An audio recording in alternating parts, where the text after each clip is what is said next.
পুরো 15 দিন পরিশ্রম করার পরে যখন এরকম ফলাফল পাওয়া যায়, তখন নিজেকে ভাবতে পারি যে আমি হয়তো ধন্য হলাম। কারণ কি, যে ভালোবাসা আমি আমার রাধারানীকে দিয়েছি বা দিতে যাচ্ছি, সে ভালোবাসায় কোনো কিছু খুঁত থাকলো না তো।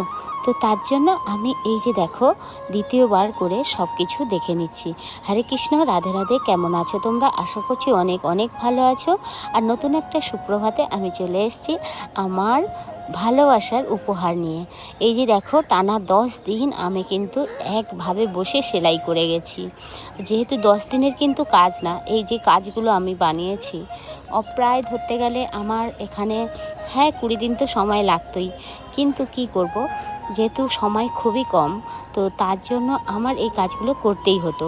আর না যদি করতাম তাহলে আমি কি ভগবানের কাছে আসতে পারতাম বলো? আর এটাই হচ্ছে আমার পরম পাওয়া। আর সেই পাওয়াটা আমি আমার এভাবেই আমি পূরণ করি। হয়তো সরাসরি ভগবানের কাছে যেতে পারছি না, ঠিক কথা, কিন্তু আমার যে ভালোবাসাটা আমার মনের মধ্যে প্রকাশ পায়, সেটা হয়তো ভালোবাসা দিয়েই তৈরি করে নিই। আর এই যে দেখো প্রত্যেকটা জিনিস আমি হাতে বানিয়েছি।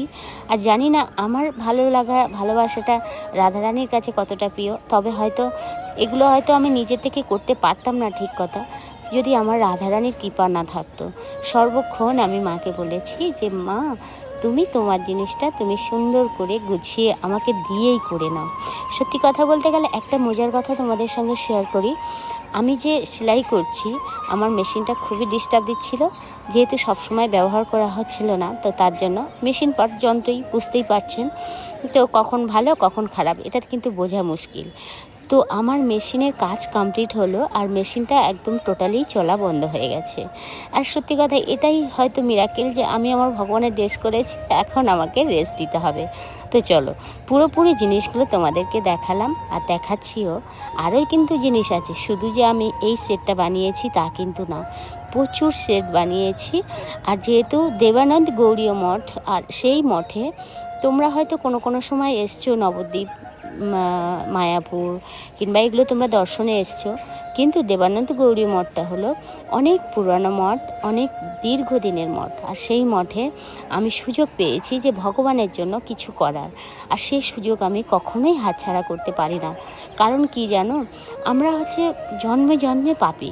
আর সেই পাপ জীবন থেকে আমরা মুক্তি পাওয়ার জন্য আমরা সব সময় ভগবানকে সেবা পুজো করি, ভগবানকে ডাকি আমাদের কর্ম ভালো হওয়ার জন্য। আর সেই ভালোটা আমরা কিভাবে করব বুঝতে পারি না। হয়তো রাধারানী একটু হলেও আমার উপর কৃপা করেছে, তো তার জন্য আমি এই জিনিসগুলো আমি আমার রাধারানীর জন্য বানাই। আর সত্যি কথা বলতে গেলে সেলাই না শিখেও যদি এরকম ভগবানের ড্রেস আমি তৈরি করতে পারি, সেবা তো সবাই করে অন্যভাবে, কেউ কর্ম দিয়ে করে, আবার কেউ অর্থ দিয়ে করে। যে যেমন পারে সে তেমনভাবেই কিন্তু ভগবানের সেবা করে। আর আমি আমার সেবাটা আমি এভাবেই করতে পারি।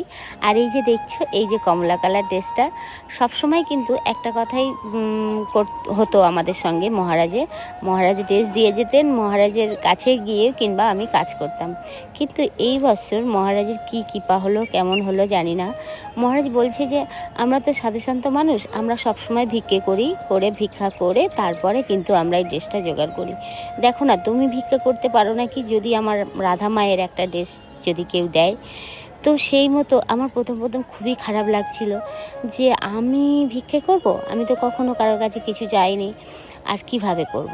মনের দিক থেকে খুব খারাপও লাগছিল, কিন্তু মহারাজের কথা ফেলাও যাচ্ছিল না। তো তার জন্য এই যে দেখো প্রত্যেকটা ড্রেস, এই আগের যে ড্রেসটা আমি প্রথমে বার করলাম, ওই ড্রেসটা কিন্তু আমার মামা দিয়েছিল, যেটা আমি কমলা কালার। আর এই যে নীলটা দেখছো, এই দুটো ড্রেস কিন্তু দুটো মঠেই আমরা সবাই কিংবা আমার মামার সাথে করে সবাই ভিক্ষে করে এই ড্রেসগুলো বানিয়েছি। আর আমার কর্মের দাম তো আমি কখনোই চাই না, কারণ কি এটা আমার সেবা বললেই চলে। হয়তো আমি কিছু অর্থ দিয়ে ভগবানকে সাহায্য করতে পারছি না, আমার কাছে সেই ক্ষমতা নেই, আর সেই ক্ষমতা আসলেও আমি নিশ্চিত করব। আর এইগুলো আমি আমি আমার নিঃস্বার্থভাবে আমি আমার ভগবানকে সেবা পুজোয় দিয়ে দিই। আর এই যে দেখছো এটা কিন্তু আমার মামা, আমরা সবাই মিলে মিশে টাকা উপার্জন, মানে কি বলবো, ভিক্ষে, এটাকেই ভিক্ষে বলে। এই ভিক্ষেটা করে আমরা প্রত্যেকটা জিনিস তৈরি করেছিলাম। আর এই পরিশ্রমগুলো আমি চাই যে যেমন প্রত্যেকটা মানুষ, অনেকে কেউ 5 টাকা পারে, আবার কেউ 10 টাকা পারে, আবার কেউ 500 টাকাও পায়। তো সেভাবে আমি অল্প স্বল্প করে যে যেমন পারে সবার থেকে এই ভিক্ষাটা আমি করেছি। কারণ কি, এটা মহারাজের কথা ছিল যে তুমি ভিক্ষে করবে কিংবা এ করবে। প্রথম একটু তো কষ্ট পাচ্ছিলাম, লজ্জা পাচ্ছিল যে কি করে আমি ভিক্ষা করব, আমি তো কোনোদিন কারোর কাছে কিছু চাইনি। কিন্তু ওই যে মহারাজের আদেশ ছিল, আর সেই আদেশ মোতাবেক প্রত্যেকটা জিনিস আমি রেডিও করেছি। আর এই যে দেখো, যেহেতু হেমাদপুরের মঠের এই দুটো ড্রেস দেব, যে আগে নীলটা ছিল আর এই রানী কালার। এই রানী কালার ড্রেসটা দুটো, এই যে রানী কালার, এটা আমার মামা, আমরা সবাই মিলে, মামা তো বেশি, আমি শুধু কর্ম দিয়েই সাহায্য করেছি মাত্র।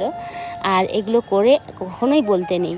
যদি তোমরা দিতে পারো ঠিক আছে, দিতে না পারো তাও ঠিক আছে, কিন্তু কেউ যদি 5 টাকা দান করে আর বলা যায় যে এটা আমি দিলাম, এটা আমি করলাম, কিন্তু এটা করা কখনোই উচিত নয়।